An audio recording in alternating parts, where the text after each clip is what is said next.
চলো নতুন দিন নতুন আরও একটা ভিডিও তোমাদের জন্য। কাল ভিডিও দিতে পারিনি কেন সেটা একদম শেষ পর্যন্ত দেখলে বুঝে যাবে। সোমবার দিন সকালবেলা সুন্দর করে চা খেয়ে নীলাদ্রির টিফিন দিয়ে একেবারে রবিবার রাত্রিরেই ঠিক করে রেখেছিলাম যে আজকে মোটামুটি বারান্দাটা চেষ্টা করব দিনের বেলার মধ্যে ঝেড়ে কমপ্লিট করার, আর ঘরটা রাত্রির বেলা ঝাড়বো।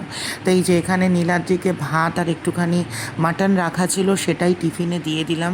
অনেকটাই ভাত দিলাম, কারণ তোমাদেরকে বলেছি অফিসে টিফিন নিয়ে গেলে একা খেতে পারে না, সবাই আসে খেতে। যাই হোক, এই সমস্ত কাজ এই পয়লা বৈশাখের আগে আমাকেই করতে হয়। এই ঘর ঝাড়া, এই ওয়ার্ড্রব গোছানো, রান্নাঘর পরিষ্কার করা, সব করতে হবে।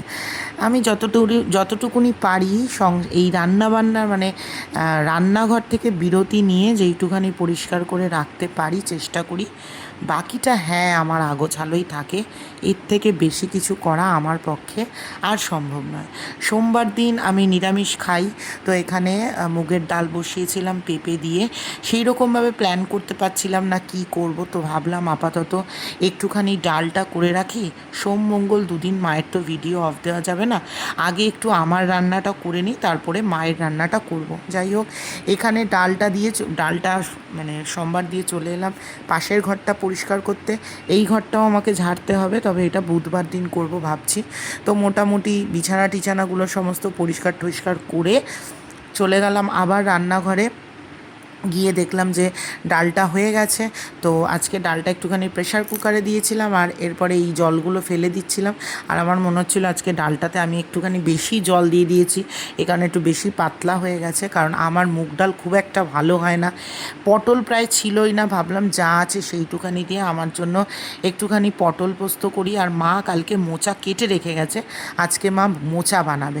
তা আমার ডাল পটল পোস্তটা করে তুলে রেখে এখানে মায়ের জন্য একটুখানি পাবদা মাছ ছিল, সেই পাবদা মাছের একটু ঝাল করে দিলাম। এক ফোঁটা বাজার নেই, মাছের বাজারও নেই, সবজি বাজারও নেই। Good morning, welcome back to our channel. কেমন আছো তোমরা সবাই? আশা করি তোমরা সকলেই খুব ভালো আছো। তো আমি এইটুখানি সময়ের মধ্যে ঘর দুয়ার শুধু বারান্দাটা ঝাড়ার পরে মানে ঝুল ঝেড়েছি, আর ঘর বারান্দা সব কিছু ঝাড়ু দিয়ে রাখলাম যদি জুমাদি না আসে, সেই কারণে রান্না মোটামুটি কমপ্লিট হয়ে গেছে। আর এরপর মাছটা করলাম, আমার ডাল পোস্তটা সরিয়ে রেখে মাছটা করলাম, এরপর রান্নাঘরটা পরিষ্কার করে দেবো, দিয়ে তারপর মা এসে আজকে মোচা বানাবে, তোমার মটর ডালের বড়া দিয়ে মোচা বানাবে। আমি ক্যামেরাটা সেট করে দিয়ে যেতে পারি, কিন্তু মানে চিন্তা হয় কীভাবে কী করব। যাই হোক, যদি পসিবল হয় ক্যামেরাটা সেট করে দিয়ে যাব, তাহলে তোমরা রেসিপিটা পাবে, দেখছি করা যায় কি না। তো আজকে হচ্ছে গিয়ে কিবার সোমবার। এখন এই যে পুরো কাজ কমপ্লিট করলাম, এখন জিমে যাব। কালকে পান খেয়েছি, ওই জন্য জিভটা একটু লাল লাল হয়ে রয়েছে। চলো মুখ হাত পা ধুয়ে রেডি হই। মাছের ঝোল রেডি হয়ে গেছে, মা এখনও আসেনি, মা আসলে তারপরে আমি বেরোবো। চলো। তো এই যে এখানে মা ভিডিও করছে, আর এরপরে মায়ের খাওয়া দাওয়া হয়ে গেলে আমি খাবো। আর এই রকম নিরামিষ খাবার খেতে মানে মা যেহেতু মোচাটা রান্না করেছে, আমার খাবারের এক্সাইটমেন্টটা প্রচুর ছিল। তাই এখানে আমি একটুখানি পটল পোস্ত নিয়েছিলাম, আর পটল পোস্তটাও বেশ ভালো হয়েছিল, তবে পটলগুলো মুখে পড়ছিল না, শুকিয়ে গেছিলো, তো সেই কারণে। আর মা মটর ডালের বড়া ভেজেছিলো, একদম চুটকি চুটকি কটা বড়া রেখে দিয়েছিল, সেই বড়াটা দিয়ে পটল পোস্ত দিয়ে খেলাম, দারুণ খেলাম। যাই হোক, এরপরে চলে এলাম হচ্ছে গিয়ে ঘরটা ঝাড়তে। হ্যাঁ, সন্ধেবেলায় ঝাড়ছি, কারণ দিনের বেলা মানে আমার সম্ভব নয় এভরিডে এইগুলো করা। এই মঙ্গলবার ঘর ঝাড়া যায় না, বৃহস্পতিবার ঘর ঝাড়া যায় না, শনিবার ঘর ঝাড়া যায় না, তো আমাকে তো মানে কাজটা এগিয়ে রাখতে হবে। আর একা একেবারে পুরো বাড়ি একদিনে ঝাড়া সম্ভব নয়, তো এই জন্য আমি সকাল বিকেল করেই ঝাড়ি। সোমবার দিন সকালেও ঝেড়েছি, সোমবার দিন বিকেলেও ঝাড়লাম। এইখানে তোমার সোফা টোফাগুলো এগিয়ে সমস্ত কোণ টোনগুলো ঝাড়লাম, আর ঝাড়তে গিয়ে ঝাঁটাটাকে ফেলে দিয়েছি, সেটাকে আর ওদিক দিয়ে তো ঢুকতে পারছি না, আমার যা চেহারা। সেই ওই রকমভাবে কোনো রকমে টেনে টুনে ওই জায়গাটা পরিষ্কার করলাম। তারপরে উপরগুলো মোছার জন্য এর উপরে সোফার উপরে একটা চাদর দিয়ে দিলাম। এই টাইপের সোফা না আমার একদম পছন্দ নয়, দেবে দুবে যায়। যাই হোক, আমাদের একটা টিভি ইউনিট হওয়ার কথা চলছে বা হচ্ছে, ওটা নীলাদ্রির ডিপার্টমেন্ট।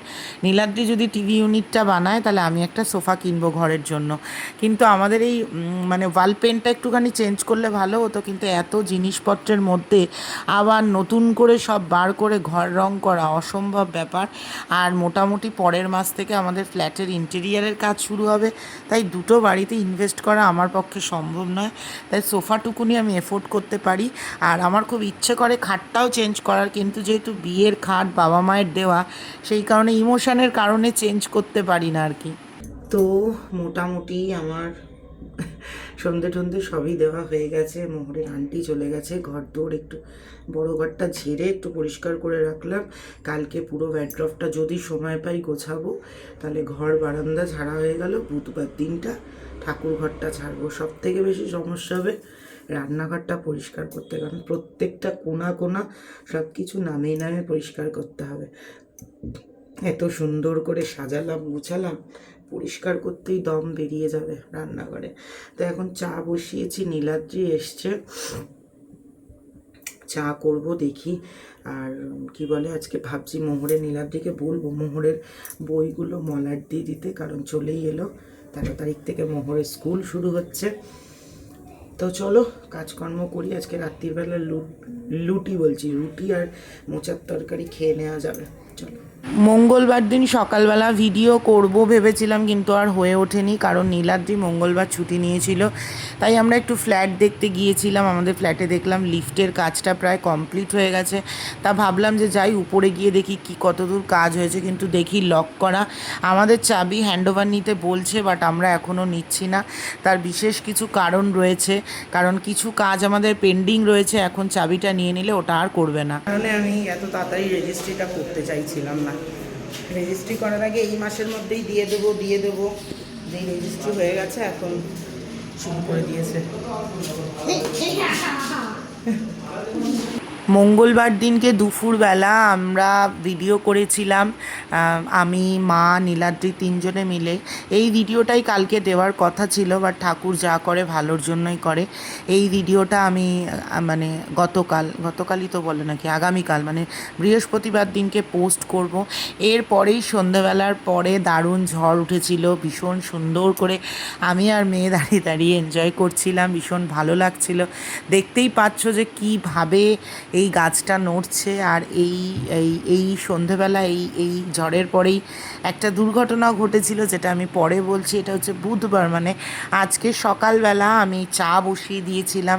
আজকে সকালবেলা নীলাদ্রিকে সেরকম কিছুই করে দিতে পারিনি। চাটা খেয়ে নিই, তারপর তোমাদেরকে বলছি সবটা। Good morning, welcome back to our channel. কেমন আছো তোমরা সবাই? আমি প্রায় 1.5 দিন বাদে কালকে একটু ভিডিও করেছি। রাত্রির পর থেকে একদমই কিছু করতে পারিনি, সেটা তোমাদেরকে বলবো একটু পরে। তো এখন বাজে হচ্ছে 9:30, কাজ শুরু করলাম। আর রান্না বান্না করব। ইচ্ছে ছিল আমার আর মায়ের দুজনেরই ভিডিও করব, কিন্তু সেটা সম্ভব হবে না। শুধু মায়ের ভিডিও করব। পাশের ঘরটা পরিষ্কারও করব ভেবেছিলাম আজকে, সেটাও হবে না, কিছুই হবে না। কারণ আমি একটু পরে যাব ডাক্তার দেখাতে। তো কিছুটা কাজ এগিয়ে নিয়ে মোহরকে ঘুম থেকে তুলি, তারপর যাব। আজকে সকালে নীলাদ্রিকে চাও করে দিতে পারিনি, টিফিনও দিতে পারিনি, কিছুই করিনি। তো চলো শুরু করলাম এখন আবার সেই 3 দিন ধরে চলা ভিডিও। দেখতে থাকো আজকে সারাদিনের ভিডিও। চলো। তো আমি রান্না শুরু করলাম। আজকে আবার গন্ধরাজ চিকেনটা বানাবো। তোমরা অনেক দিন থেকেই আমাকে বলছো দিদি কীভাবে রেসিপিটা বানাও, শেয়ার করো। তো চলো রান্নাটা তোমাদের সাথে শেয়ার করব, কিন্তু প্লিজ বলবে না দিদি এত তেল মশলা খেও না। কারণ হচ্ছে গিয়ে এই রেসিপিটা কিছু যেমন তেল চিকেন যখন আমি বানাই ওটাতে একটু তেলটা বেশি দিই। এই গন্ধরাজ চিকেনটা মানে আমি যেভাবে বানাই সেটাতেও একটু তেলটা বেশি দিই। তাই আমার রান্নাটা দেখে তোমাদের ভালো লাগে, খেতে ইচ্ছা করে, তা আমি যেইভাবে বানাই সেরকমভাবেই বানাবো, একদম সিম্পল ওয়েতে। চলো দেখাচ্ছি তোমাদের। 1 কেজি মতো চিকেন আছে। আমরা যেহেতু লেগ পিস খাই তাই লেগের চিকেন নিয়েছি। এই মাংসটাকে ভালো মতো এবার একটুখানি ধুয়ে নেব। চলো। এখানে তেল দিয়ে দিয়েছি, তেল প্রায় গরম হয়ে গেছে। এবার এটার মধ্যে পেঁয়াজ ছেড়ে দেবো। পেঁয়াজ ছেড়ে দিয়ে দেখাচ্ছি, নইলে প্রচুর ফাটবে। পেঁয়াজ দিয়ে দিয়েছি, এখানে 2খানা মতো পেঁয়াজ আছে। পেঁয়াজটাকে ভাজছি। বেসিক আদা রসুন আর 2খানা টমেটো রয়েছে। এটাকে পেস্ট করবো। এখানে কোনো গরম মশলা দেওয়া নেই, ঠিক আছে? চলো পেস্টটা হতে থাক, ততক্ষণ আমি যে মশলাটা দিই সেটা হচ্ছে কি দেখো, এখানে আছে হলুদ গুঁড়ো, এখানে আছে জিরের গুঁড়ো, এখানে আছে ধনের গুঁড়ো, এটা হচ্ছে লঙ্কার গুঁড়ো। এবার এটাকে ভালো করে জল দিয়ে এটাকে এরকম একটু মিশিয়ে নেব। আর এই যে পেঁয়াজটা আরেকটুখানি ভাজা ভাজা হবে। পেঁয়াজ ভাজা হয়ে গেছে, এবার মশলাটা দিয়ে দিচ্ছি।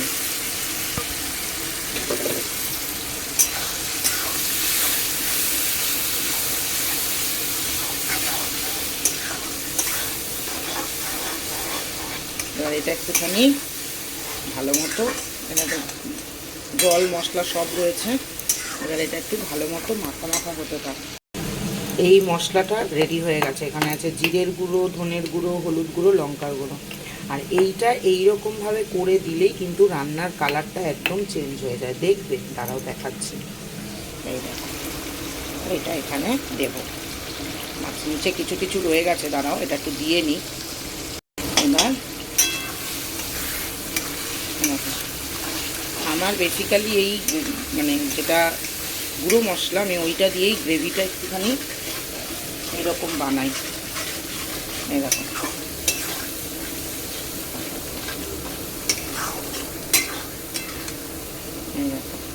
এবার এটাকে কন্টিনিউয়াসলি নাড়িয়ে যেতে হবে। এখনই মাংসটা দেবো না আমি।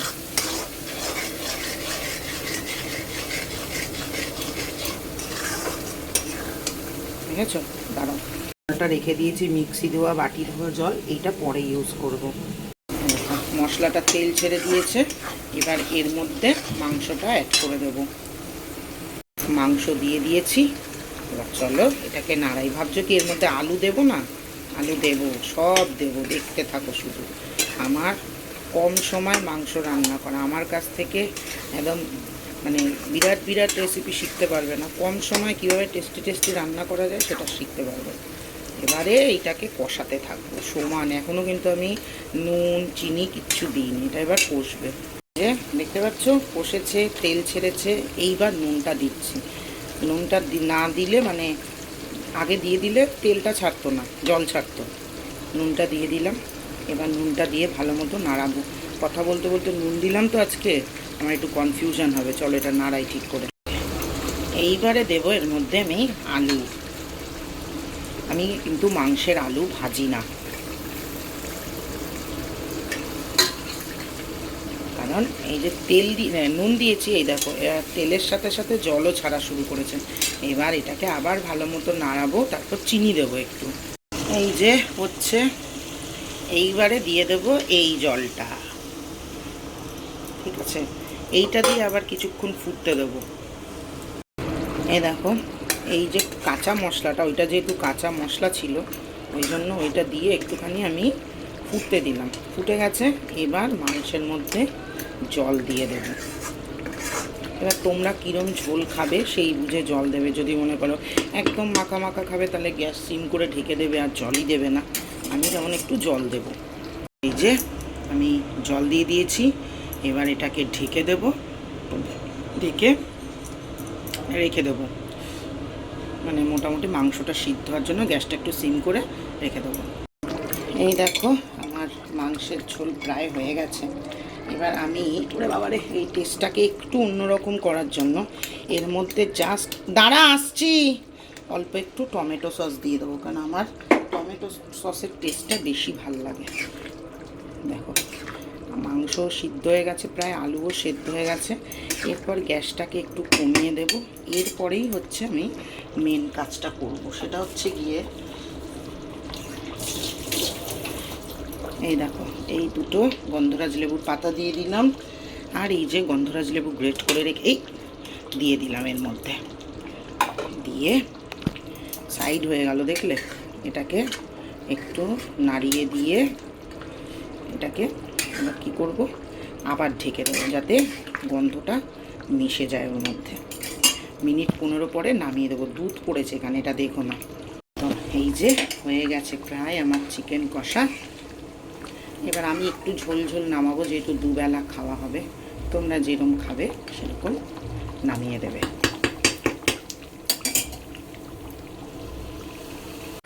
তো রান্নাবান্না করে চলে এসেছিলাম এখানে ডাক্তারের কাছে, ওয়েট করছিলাম। দেখানোর পরে বললেন যে এখনই এক্স রে করতে হবে। তারপর এক্স রে করলাম, এক্স রে করার পরে রিপোর্ট এসছে। তো এখন ওয়েট করছি ডাক্তারের জন্য। ডাক্তার দেখিয়ে বাড়িতে গিয়ে বলছি তোমাদের কি হয়েছে। হচ্ছে গিয়ে আমার চিকেন কষা, আর মা মনে হয় এখানে কি এটা বানিয়েছে।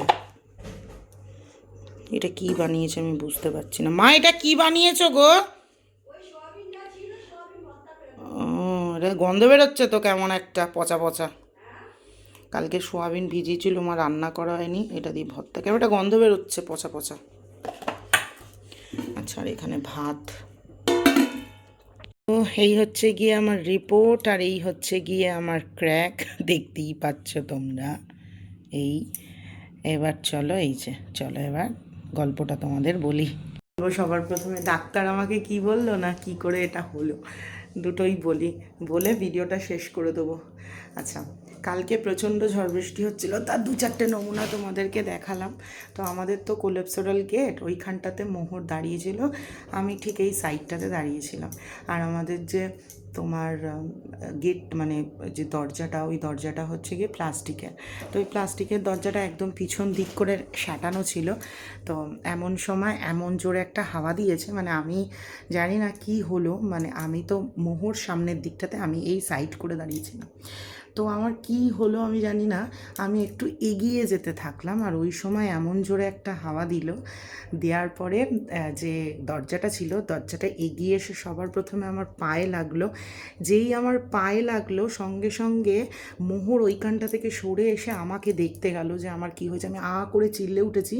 তারপরে মোহর সরে গেল, দরজাটা দাম করে গিয়ে ওই তোমার কোলেপ্সোরাল গেটের ওখানে ধাক্কা লাগলো, দিয়ে দরজাটা পুরো ভেঙে গেল। ঠিক আছে, একদম সাইড ফাইডগুলো পুরো ভেঙে গেল। আর আমি বসে পড়লাম ওখানে। নীলাদ্রি কালকে বাড়িতেই ছিল, ছাদে ছিল নীলাদ্রি। তো নীলাদ্রিকে ডাকা হলো, ডাকার পরে আমি তো আর পা নাড়াতে পারছি না, অসম্ভব ব্যথা করছে। তো এই জন্য আজকে ডাক্তার দেখাতে গেলাম। এইবার হচ্ছে গিয়ে ডাক্তার যেটা বললেন, ডাক্তার যেটা বললেন সেটা আমাকে বহুকাল আগে আমি যখন সিজার করিয়েছিলাম তখনও ডাক্তার বলেছিল, সেই সময়ও মেনটেন করা সম্ভব হয়নি। তার ফল আমি এখন ভোগ করছি, আজও মেনটেন করা সম্ভব হবে না। আমার এই হাঁটুটাতে একটা ক্র্যাক হয়েছে মালাই চাকির ওখানে, ঠিক আছে। আর এই ক্র্যাকটা একদম ছোট্ট ক্র্যাক, এর জন্য প্লাস্টার কিছু করা লাগে না, এটা অটোমেটিক্যালি হিল হয়। তার জন্য ওষুধ দিয়েছে এবং নানান রকমের এই ব্যথার জন্য মানে কি বলে কি বলে জেল ফেল লাগাতে দিয়েছে। এবার ব্যাপার হচ্ছে যেটা, সেটা বলেছে যে অহেতুক পা ভাঁজ করা যাবে না, আর সিঁড়ি দিয়ে ওঠানামা করা যাবে না, বেশি হাঁটাচলা করা যাবে না, যেটার একটাও আমার পক্ষে পসিবল নয়। কারণ আমি দোতলায় থাকি, সিঁড়ি দিয়ে ওঠানামা আমাকে করতেই হবে। সবজি কাটা থেকে শুরু করে আমার বাড়িতে মানে বাংলা টয়লেট সেগুলো ইউজ করা থেকে শুরু করে সমস্ত কিছুই করতে হবে। তো আমি এগুলো কোনোটাই মেনটেন করতে পারবো না। এবার আমি মেনটেন যদি না করি তাহলে কি কি হতে পারে সেটাও উনি আমায় বলে দিয়েছেন। সেটা হচ্ছে গিয়ে 10 থেকে 15 দিন পরে সবার যেটা হয়, সবারই যেটা হবে সেটা নয়, এটা হতে পারে। সেটা হচ্ছে গিয়ে এই যেই জায়গাটাতে ক্র্যাক হয়েছে ওইখানটাতে একটু জল জমে ফুলে উঠতে পারে। যদিও সেটাতে ভয় পাওয়ার কিছু নেই, কিন্তু ওটা হতে পারে যদি আমি মেনটেন না করি। বা আমার এটা এখন মানে আপাত দৃষ্টিতে মনে হবে যে এই পেনটা আমি নিয়ে নিতে পারছি, বা এই পেনটাতে আমার এই মুহূর্তে কোনো প্রবলেম হচ্ছে না। আফটার 6 মান্থ 1 ইয়ার এই ব্যথাটা কিন্তু আমাকে ক্যারি করে যেতে হবে। তো আমাকে তো এই ইঞ্জেকশনের ব্যথা তো ক্যারি করতেই হচ্ছে। সেই সময় পাশের বাড়ির মামি বলতো, বর্ষা এরমভাবে জল ঠল তুলো না, কিন্তু তখনও আমার কিছু করার ছিল না। তার জন্য এখন এই বয়সে আমার কোমরের ব্যথা, আমি নিচু হয়ে বসতে পারি না, কোমর এই করতে পারি না, ওই করতে পারি না। শুধুমাত্র ওয়ার্কআউটটা করি বলে এখনও সুস্থ আছি, মোটা হওয়ার পরেও। তো ডাক্তারকে আমি বললাম আমি তো ওয়ার্কআউট করি ওয়েটের জন্য, তো আমি কি ওয়ার্কআউট করতে পারবো না? বললো আপার বডি ওয়ার্কআউট করতে পারবে, লেগস বা কার্ডিও করা যাবে না। তো আমার যে পরিমাণে আমি এটা ফিল করি, আমি যে পরিমাণে কালকে হাওয়ার কীরম দাপট ছিল তোমরা দেখেছো, যে পরিমাণে হাওয়ার দাপটে আমার পায়ে ওটা লেগেছে, আমার অবশ্যই ওয়ার্কআউট করে 140-50 কেজি দিয়ে প্রেস করে, লেগ প্রেস করে আমার পাটা এতটাই স্ট্রং হয়ে গেছে বলে হয়তো এটা ছোটোখাটো ক্র্যাকের মধ্যে হয়েছে। যদি এটা নীলাদ্রির হতো তাহলে নীলাদ্রি বসে পড়তো প্রথম কথা। আর ভগবানকে অসংখ্য ধন্যবাদ যে সেই সময় আমার পায়ের মধ্যে দিয়ে এটা গেছে, কারণ আমার মেয়ে যেখানে দাঁড়িয়েছিল ওই হাওয়ার দাপটে যে পরিমাণে বেগে দরজাটা বেরিয়েছে, সেটা যদি আমার মেয়ের পিঠে গিয়ে লাগতো ও সহ্য করতে পারতো না। সেই সময় একটা বিরাট বড় কিছু হয়ে যেত, বা যদি মানে যদি ওর মানে লেগে যেত, হয় ওর ইনস্ট্যান্ট কিছু একটা হয়ে যেত, আদারওয়াইজ ও ছিটকে আমাদের লোহার সিঁড়ি দিয়ে বেরিয়ে নিচে গিয়ে পড়তো। আমার এই কষ্টটা আমি সহ্য করে নিতে পারছি এবং ভবিষ্যতের জন্য প্রস্তুত। কিন্তু আমার মেয়ের যদি কিছুটা সমস্যা হতো, বা দাঁড়া ভিডিও বানাচ্ছি, ঠিক আছে যা।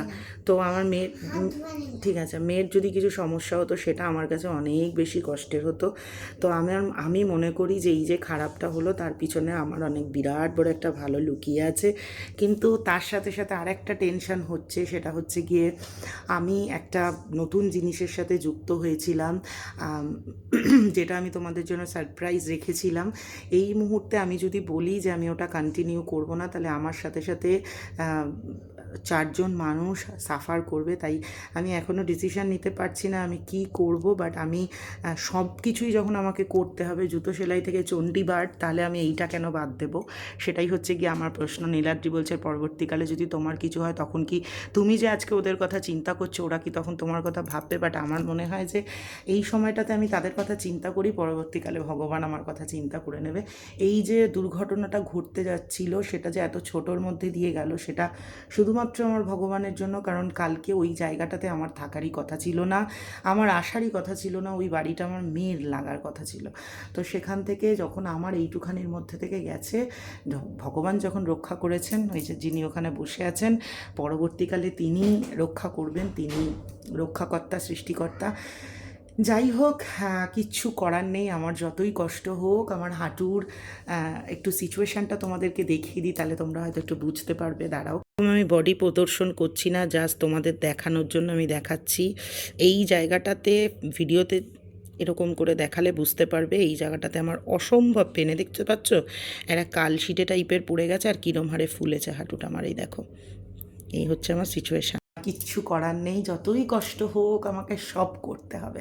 আর জীবনে এত বড় বড় কষ্ট অতিক্রম করে এলাম, পেটের 7টা স্তরের কাটা সেলাই নিয়ে, 15-16 দিনের বাচ্চা নিয়ে, সংসারের আতুরের অবস্থায় সমস্ত কিছু করেছি, আরও জীবনে কত বড় বড় কষ্ট সহ্য করেছি, এটা তো কিছুই না। যাই হোক, খেতে বসবো এখন। আজকে প্রথমে ইচ্ছে ছিল আমি আর মা ভিডিও করব, কিন্তু দুজনে পাশাপাশি বসে পাটাকে ভাঁজ করে আমি বেশিক্ষণ রাখতে পারবো না। কাল থেকে যখন আমি ভিডিও করব তখন আমার পাটাকে লেচে বসতে হবে, তারপর আমি ভিডিও করব। এত সুন্দর হাসি মুখে তোমাদের সাথে কথা বলছি, কিন্তু আমার প্রচণ্ড প্রচণ্ড কষ্ট হচ্ছে শুধু এইটুখানি জিনিস চিন্তা করে, যে কালকে জানি না কী হতে পারতো। আমার ভগবান প্রচুর বড়োভাবে আমার মেয়েকে বাঁচিয়েছে। দ্বিতীয় কথা, যখন বারবার করে আমার শরীর খারাপ হয় না, তখন আমি ফিল করতে পারি যে সত্যিই আমি কতটা একা, সত্যিই আমি কতটা একা। আমি নয়, আমরা মেয়েরা সত্যিই কতটা একা। হ্যাঁ, হয়তো সাময়িকভাবে কিছুটা নীলাদ্রি করবে, কিছুটা মা করবে, কিন্তু সবটাই আমাকে করতে হবে। তাই যারা এইরকম, যাদের কাছে এইরকম মানুষ আছে যে তোমাদের খেয়াল রাখছে, যত্ন করছে, সেই সমস্ত মানুষগুলোকে খুব আগলে রেখো, কারণ সবাই কপালে এরম মানুষ পায় না যারা আগলে রাখে, কেয়ার করে। তো যাই হোক, চলো, অনেকটা বকে ফেললাম, আজকের মতো টাটা।